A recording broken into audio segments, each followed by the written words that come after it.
bem com vocês? Espero que sim. Eu, professora Grazi. E eu, professora Amanda. Iremos falar hoje sobre um assunto. Lembra que na aula anterior lá que nós estávamos vendo sobre a Primeira Guerra, o finalzinho dela, que eu falei para vocês que a Rússia teve que sair da guerra porque estava acontecendo uma revolução no país? Então hoje nós vamos começar a falar um pouquinho dessa revolução que aconteceu na Rússia. Vem comigo.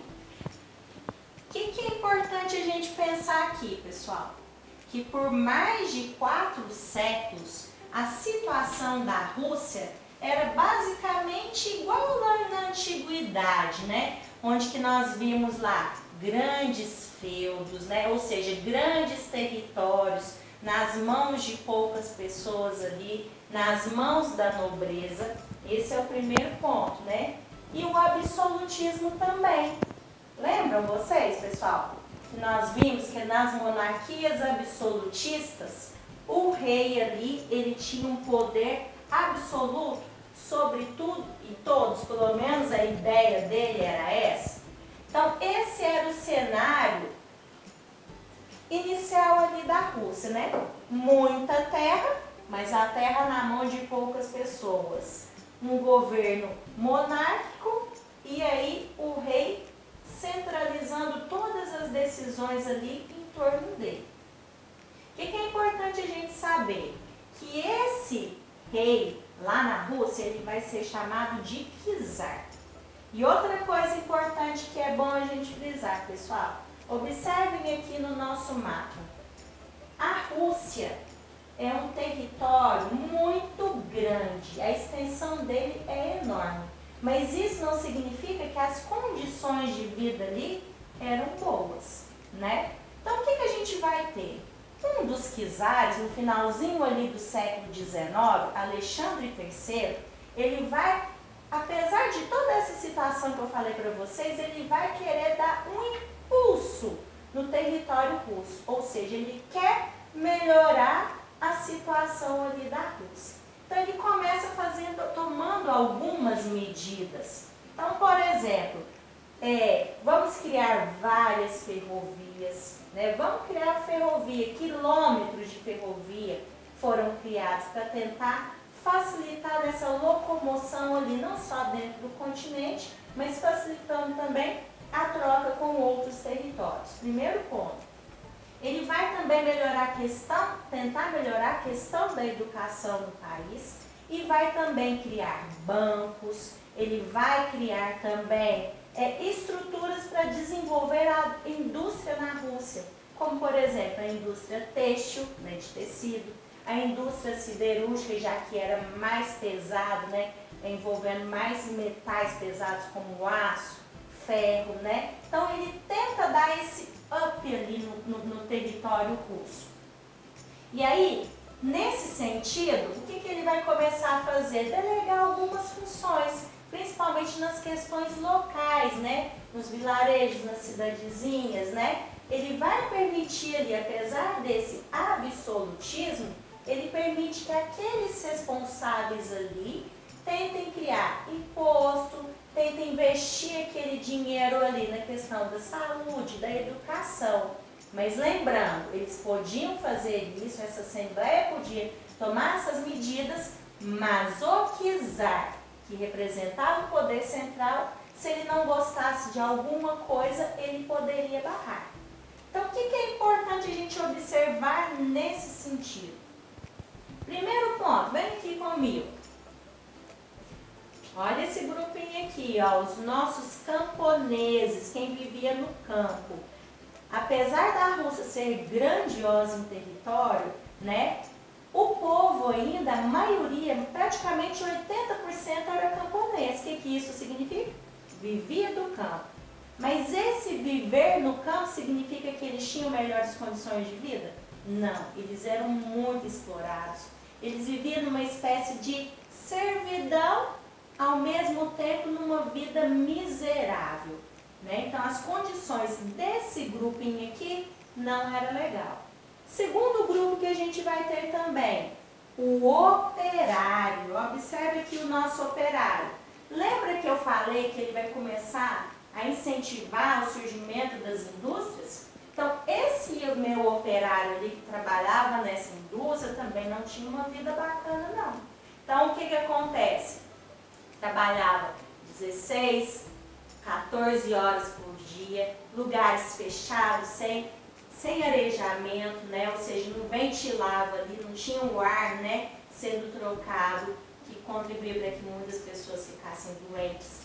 E além disso, gente, olha o que faltava. A pessoa trabalhava muito ali naquelas indústrias e às vezes era um pão duro e água para poder se alimentar durante aquele período todo em que eles ficavam ali naquelas indústrias, naquelas fábricas. E nesse sentido, a situação vai piorando, por quê? Porque eles não tinham leis trabalhistas, eles não tinham o que nós temos hoje, um salário, né? Eles recebiam muito pouco, eles recebiam uma miséria para estar fazendo ali. Então, esse é um pouquinho do cenário de como estava o Império Russo ali, tá? Esse é um pouquinho para vocês entenderem como que vai funcionar um pouco. Agora pensa, com todo esse cenário que a professora Grazi expôs para vocês, a Rússia tinha uma aliança com a Sérvia. Vamos relembrar um pouquinho a aula sobre a Primeira Guerra? Lembra que o que foi o pontapé ali da guerra foi a morte do herdeiro, né, do trono do Império Austro-Húngaro. Quando isso acontece, né, a Rússia entra em apoio à Sérvia para proteger a região ali dos Balcãs, onde ficava, né, a Bósnia e toda aquela região que foi o berço ali da Primeira Guerra. Ao entrar na guerra, a situação exposta pela professora Grazi só piora. A Rússia não tinha armamentos tão fortes para ir contra a Alemanha, que era quem estava apoiando o outro lado. A Rússia não tinha pessoas tão bem nutridas para aquela guerra, como a professora Grazi acabou de contar para vocês. Isso vai causar mais revolta ainda ali naquele povo, né, que morava na Rússia. E naquela época já existia um partido chamado Partido Operário Social Democrata Russo. Ele existe desde o finalzinho do século XIX. E ele tinha uma rachadura. Ele se dividia em dois grupos. Os bolcheviques, que eram a ala mais radical. Esse partido surgiu por influência de Karl Marx, ali das ideias socialistas. E o que os bolcheviques defendiam?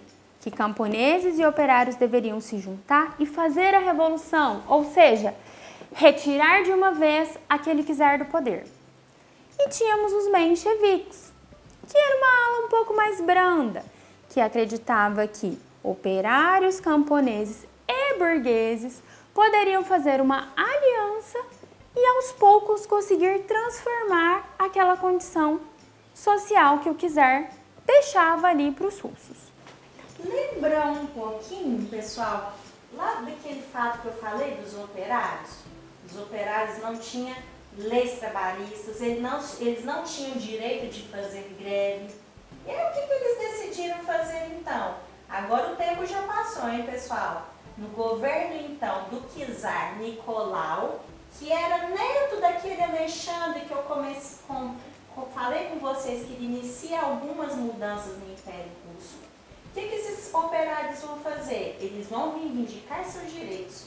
Eles vão até lá no palácio onde vivia o czar Nicolau e vai falar assim, pô, o negócio tá difícil. Como que a gente vai sobreviver desse jeito? Sendo explorado? Sem ter condições de sobreviver direito? A gente precisa que você dê uma ajuda aí pra gente. Era mais ou menos essa conversa que esses operários queriam ter com o czar Nicolau. Mas o que eles vão fazer então? Amando então do czar, o exército ali, a tropa ali, né, vai começar a atacar, sem dó nem piedade. E eles vão fazer o quê?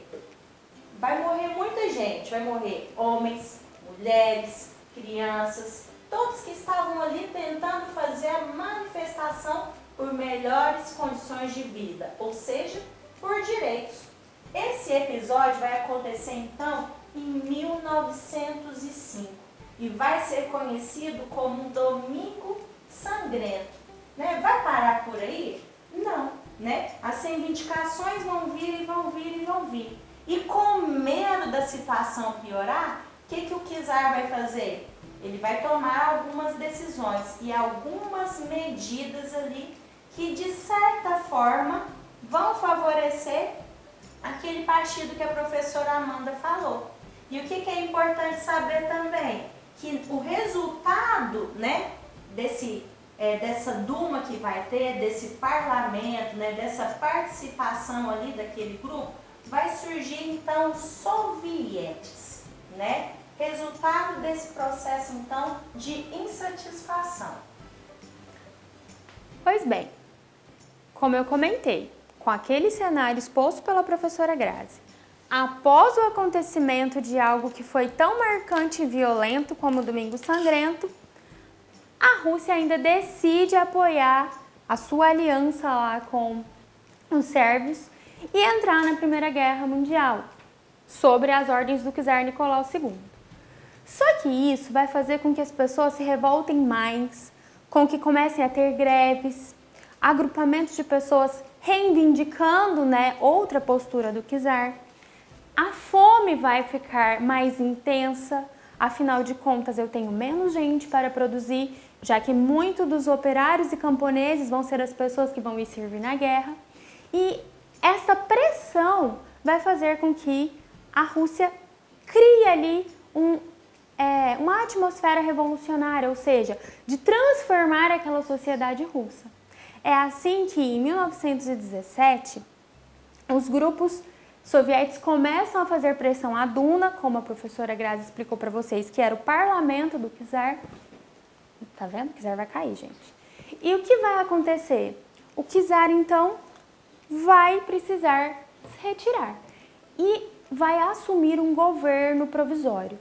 Por isso, gente, a Rússia sai da Primeira Guerra em 1917, antes do conflito terminar, como a professora Grazi comentou com vocês.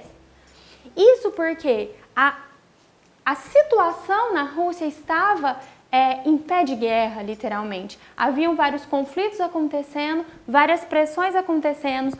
Esses grupos do partido que nós vimos, eles se separam antes mesmo da guerra, fazendo aí pressões, principalmente os bolcheviques, a essa transformação da sociedade russa, que é o que nós vamos então chamar de Revolução Russa de 1917. Aí é só bom lembrar, pessoal, lembra que a professora Amanda falou de todo esse contexto e que o czar ele vai ser pressionado? Então, aqueles sovietes que não existiam, mas vários em várias regiões ali da Rússia, um desses sovietes que foi eleito por operários, por camponeses, né, por várias pessoas ali que representavam os russos, né, eles vão então impor, né, pressionar para que o czar saia. E aí quem que vai assumir esse governo provisório? Logicamente, aquele grupo de sovietes, no caso da cidade de Petrogrado.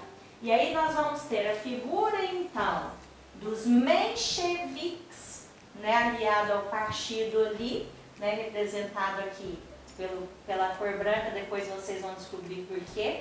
Eles assumem esse governo provisório e Kerensky, né, de forma liberal, toma conta ali do poder. O que é importante vocês lembrar dessa Revolução de 1917? Havia 3 coisas básicas que eles estavam lutando e reivindicando. Primeira coisa, pão. Nós precisamos de alimento, porque havia uma crise de abastecimento, né? A Rússia, por si só, principalmente por essa questão da guerra, ela não tinha pessoas ali, apesar de terem as mulheres trabalhando, vai faltar mão de obra e vai faltar também alimento. Para vocês terem noção, vou dar só um exemplo. Até a lenha eles precisavam de comprar para se proteger do frio. E como tinha pouco alimento, pouco produto, o que acontecia? tudo ficava mais caro. Tudo mais caro por conta da procura, né? A oferta era pequena e a procura era grande. Então, os preços de tudo ficavam exorbitantes. Segunda coisa, olha aqui, o que os russos queriam? Terra, muita terra. Por quê? Porque a terra, igual eu falei, ela estava na mão de poucas pessoas, né? Da nobreza ali da Rússia. Então, a maioria da população representada ali pelos camponeses, né, não tinha condições de sobreviver, eles eram dependentes daqueles grupos ali. Terceira coisa, bandeira branca, eles queriam o quê? Fim da guerra. Porque a situação já estava um caos na Rússia por conta dessas condições. Se a Rússia permanecesse na guerra, a situação ia piorar ainda mais. Então, professora, terminou aí a Revolução Russa? Não, nós vamos ver ainda uma disputa entre os dois grupos que a professora Amanda falou. Mencheviques e bolcheviques. Tudo em busca de poder. Mas isso é assunto para a próxima aula. Esperamos vocês, hein? Até mais!